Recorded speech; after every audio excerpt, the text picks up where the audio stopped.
નમસ્કાર, આપ જોઈ રહ્યા છો જેકેસી ગુજરાતી વાત. તો કેશોદના મગરવાડા ગામે આવારા તત્વોના ત્રાસથી ગામવાસીઓ પોલીસ સ્ટેશન દોડી આવ્યા હતા. સમગ્ર વાત કરવામાં આવે તો કેશોદ તાલુકાના મગરવાડા ગામે રાત્રિના સમયે ગામવાસીઓ જાહેર ચોકમાં કે પાદરમાં બેઠા હોય ત્યારે ગામના યુવાનો દારૂ પી ફરોફ જમાવતા બાઇકો લઈ ધૂમ સ્ટાઇલમાં નીકળી માનસિક રીતે હેરાન પરેશાન કરતા હોય.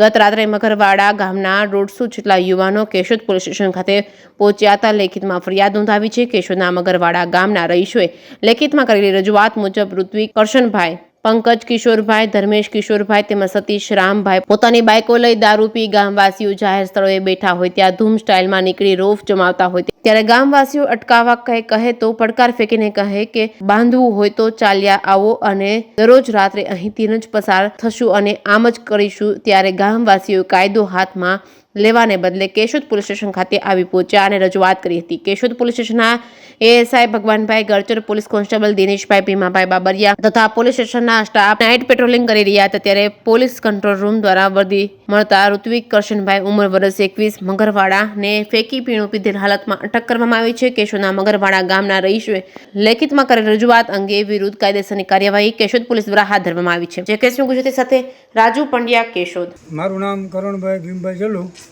ગામ મગરવાડા.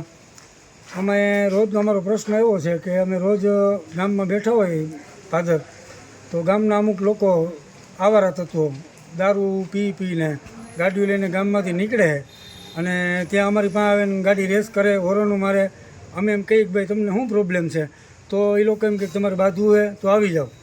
પછી અમારે અત્યારે એવું નક્કી કર્યું ગામના બધા યુવાને કે ભાઈ આપણે જઈને પોલીસ સ્ટેશને એક અરજી આપી આવી અત્યારે. એટલે આ રોજનું રોજ છે, આવું કેટલોક ટાઈમ સહન કરવું.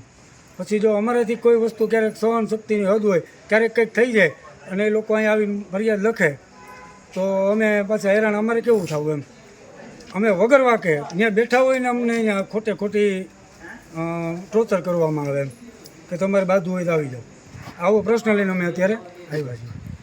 એટલે આના માટે અમે ગામ લોકો બધા ભેગા થઈ અને પોલીસ સ્ટેશને રજૂઆત કરવા આવ્યા છીએ.